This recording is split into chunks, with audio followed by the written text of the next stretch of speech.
Est-ce que tu souhaites rester infirmière mais que tu n'as plus envie de travailler le week-end? Bonjour à toi, bienvenue dans cette vidéo où on va parler aujourd'hui de 10 services où on ne travaille pas le week-end quand on est infirmière. Si tu ne me connais pas encore, je suis Charlotte, je suis la fondatrice de Charlotte K. J'aide et j'accompagne au quotidien des infirmières et des infirmiers dans leur évolution professionnelle.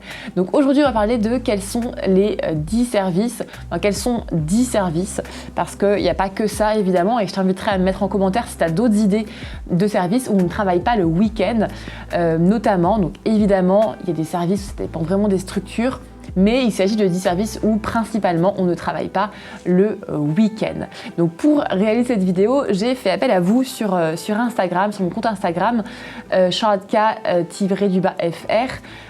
parce que voilà, souvent j'aime bien faire appel à vous pour avoir ce genre de retour, parce qu'évidemment moi j'ai pas exercé dans tous les services possibles en tant qu'IDE, et même si j'ai plein de retours au quotidien d'infirmières, d'infirmiers qu'on accompagne, évidemment, c'est vrai qu'on n'a pas forcément toujours les retours en fonction de ce qui se passe vraiment sur le terrain. Donc je te partage maintenant les 10 idées du jour, en tout cas sur 10 services où on ne travaille pas le week-end. Et comme je te dis, si tu as d'autres idées qui te viennent en cours de route ou à la fin, tu me les mets en commentaire pour qu'on puisse justement avoir peut-être plus d'idées encore de comment faire si on aime notre métier d'infirmière, mais que ce qui nous dérange, c'est le travail le week-end et que du coup, on a envie de solutions pour ça. Alors, premier service où on ne travaille pas le week-end, donc la première chose dont je vais te parler en tout cas, c'est la PMI. Donc PMI, globalement, on ne travaille pas le week-end, si je ne me trompe pas. Il y a également la crèche. Alors il peut y avoir des astreintes le samedi, je sais qu'il y a des crèches qui ouvrent même les week-ends qui sont spécifiques là-dedans, mais globalement en crèche, on ne travaille pas le week-end, donc c'est quand même assez agréable pour ça. On va retrouver également infirmière en psychiatrie, en extra-hospitalier. Donc généralement, on ne travaille pas le week-end. On a aussi l'ambulatoire. Donc en ambulatoire, en chirambu, on ne travaille pas le week-end. C'est le principe aussi de l'ambulatoire. Donc c'est quand même hyper agréable d'avoir un service où on travaille du lundi au vendredi. Donc globalement, voilà, on ne travaille pas en ambulatoire le week-end.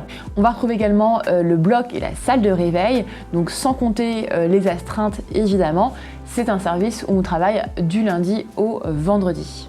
On va retrouver également infirmière scolaire, où on ne travaille pas le week-end, mais attention, je sais qu'il y a des internats dans certains établissements, l'infirmière peut être appelée à faire des astreintes et travailler également le week-end ou être disponible au moins le samedi si je ne me trompe pas. Donc voilà, globalement, infirmière scolaire, on travaille quand même du lundi au vendredi, mais attention, en fonction de l'établissement, ça peut être un petit peu différent.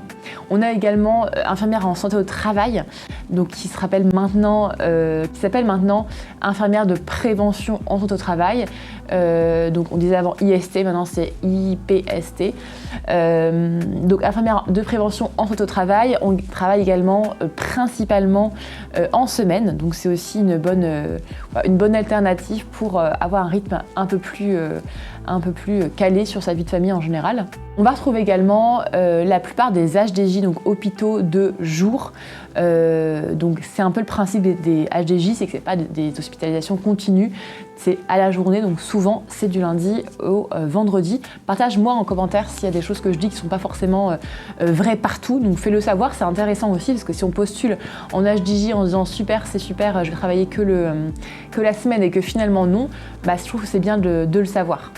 On va trouver également le service de consultation, donc en consultation, ça c'est principalement, je crois que c'est partout ça pour le coup, c'est principalement du lundi au vendredi les consultations, ce qui paraît normal.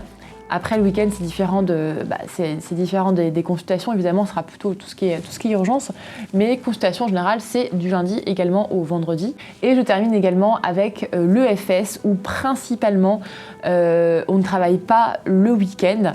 Ça c'est un retour que j'ai eu d'Instagram, donc je mets les pincettes parce que moi j'avais en tête qu'on pouvait travailler parfois le samedi ou avoir des astreintes, mais voilà, globalement apparemment à l'EFS on ne travaille pas tous les week-ends en tout cas.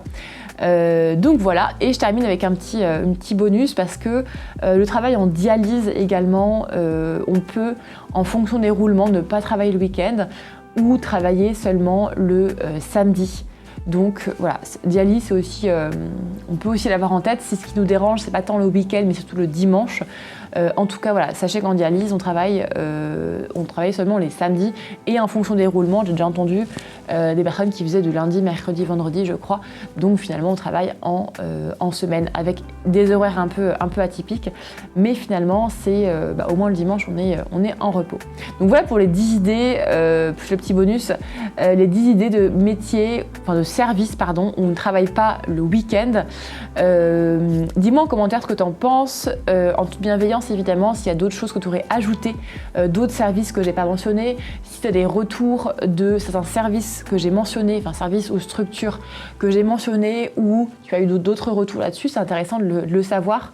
Si vous voulez préciser aussi la région ou autre, ça peut aussi aider à se rendre compte de voilà, qu'est-ce qui se passe vraiment sur le terrain. Si la vidéo t'a appris quelque chose, mets-moi un pouce bleu en dessous, mets-moi un petit j'aime.